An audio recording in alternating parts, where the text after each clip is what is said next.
Hi, welcome to Lily's Crafty Corner. Today I want to do a project share that I made with Graphic 45 paper.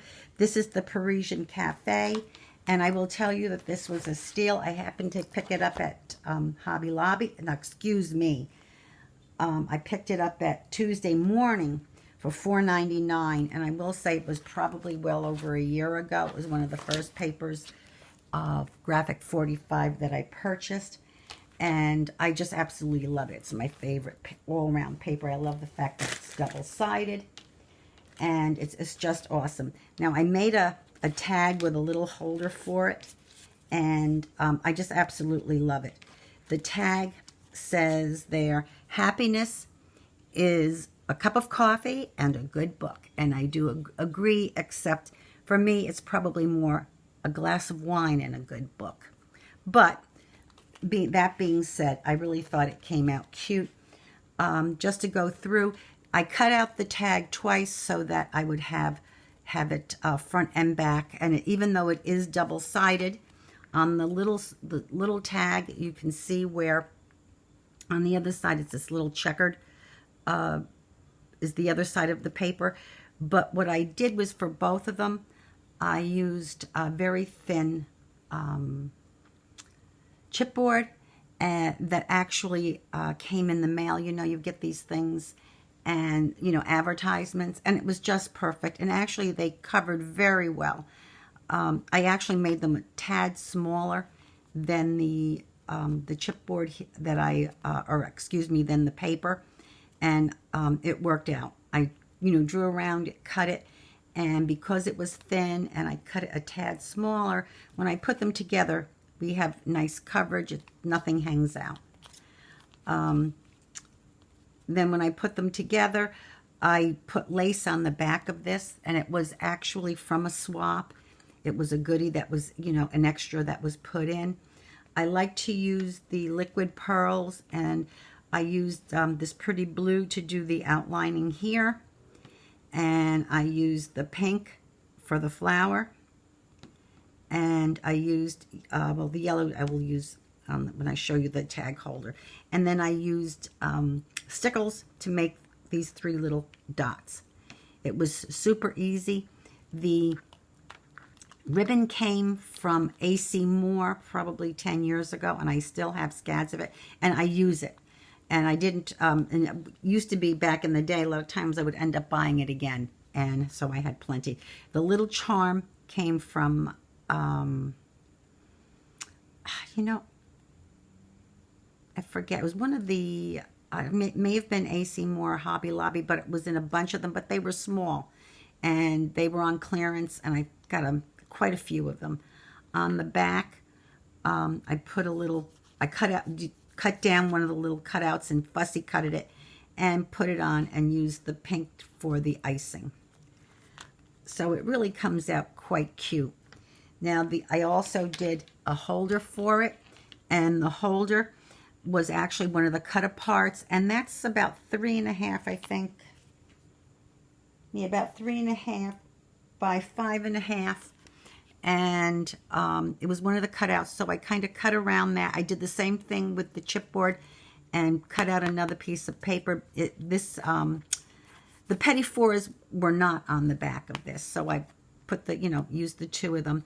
And then I made a little tuck place, and I like to make a little gusset. It was 1/8 of an inch, and I just, measured it up against the card where I wanted to fold it.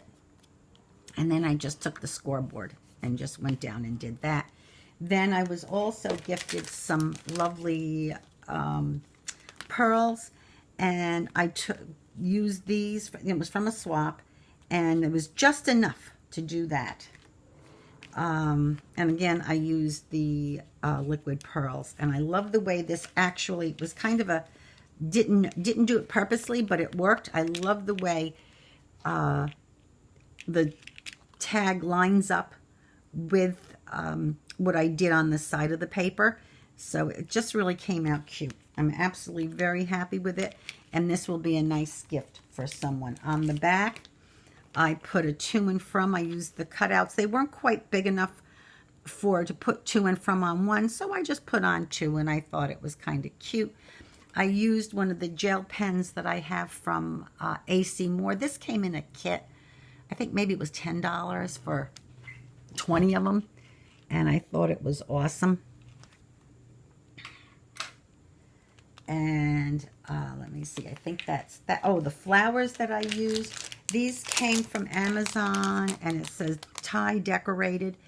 They get 100, and I'm going to say it was like $7 or $8 for 100, so it's great. And I do have, you know, various ones that I use, and I do like them. They hot glue on real simple. So that's the end of my my project share, what I did with this. However, I wanted to mention a couple of things. One is that I have these double end butts, and I use that to not only, while I'm recording, not only to do the whole, to plug in the apparatus, because the apparatus that I use, the light, has a US, you know, it fits in just like a USB type thing. So you could actually put it into your computer if you needed extra light. The other thing is it has a second one. So what I like to do when I'm recording, I'll put the light and my plug in my phone, so I don't have to worry about the phone battery going dead. It's just a, you know, a little thought thing you might want to do. The other thing that I wanted to mention is that I have one of these extra battery chargers. I can't remember. I think it was about $20. And this actually came with something else that I had gotten. But I like to use this for when I'm going to do, you know, go out and don't worry about my battery dying. And right now I have it charged at 98%. It only goes to 99%.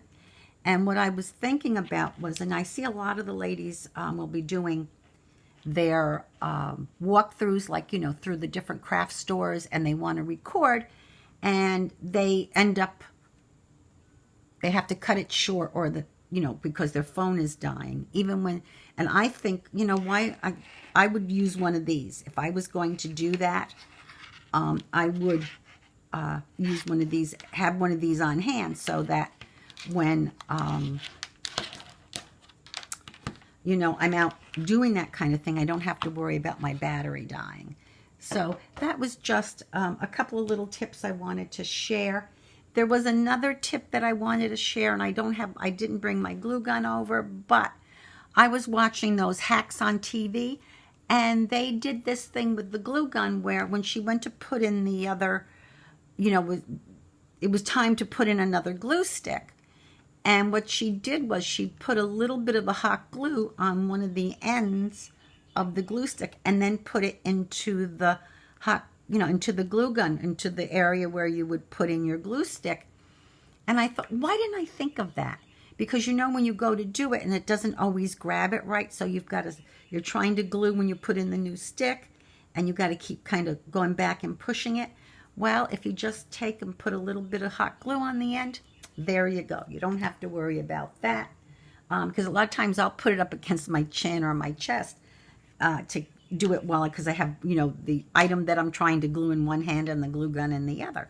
So I just thought I would share that. Like I said, it was one of those little hacky things I saw on YouTube that, you know, I just was going through them. A lot of the stuff on that is like not anything I would do, but that was one of the few things that I thought was great. So anyway, I want to remind you to subscribe, hit the like, the little thumbs up, and also hit the little bell so that when I do a new video, you will be able to see it. Thank you. Have a great day.